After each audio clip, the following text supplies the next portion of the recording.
நேற்றைக்கு வந்து பாத்தீங்கன்னா வேலைச்சேரியில ஒரு இளைஞரை வந்து ஒரு 4 பேர் கட்டியால வீடியோ எப்படி பாக்குறீங்க? முதல்ல தமிழகத்துல இருக்கிறது திமுக ஆட்சியில அடிப்படையில் இருக்கிறது பெரிய பிரச்சனை வந்து டாஸ்மாக் போதைப் பொருட்கள்.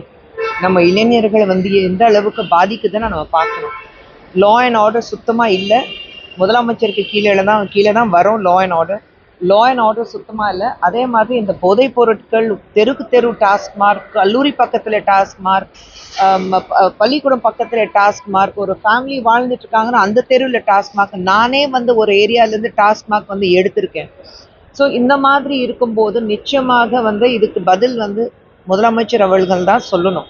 ஏன்னா எலெக்ஷன் வேற வரப்போகுது. இந்த எலெக்ஷன் வரும்போது போதைப் பொருட்கள் சுத்தமா இருக்காது, ஏன் ஆளுங்களுக்கு அதுல சம்மந்தம் இருக்காது, டாஸ்மார்க் நான் வந்து இருக்காது, 10 மணிக்கு மேல உங்களுக்கு காசு வராது. தமிழக கவர்மெண்ட் வந்து டாஸ்மார்க் மட்டும் நாங்க நம்பி இருக்க மாட்டோம்னு ஏன் சொல்ல மாட்டேங்கிறாங்க? எத்தனை தாய்மார்கள் கம்ப்ளைண்ட் பண்ணியிருக்காங்க, எத்தனை டெய்லி நம்ம இந்த மாதிரி பிரச்சனைகள் பார்த்துட்டு தான் இருக்கோம். இதுக்கு முதலமைச்சர் தான் பதில் சொல்லுவாங்க. மகளிருக்கு ஆல்ரெடி திமுக வந்து 1000 ரூபாய் வந்து மாதம் கொடுத்துருக்கு. எப்போல இருந்து இல்ல நான் கேக்குறேன், எப்போல இருந்து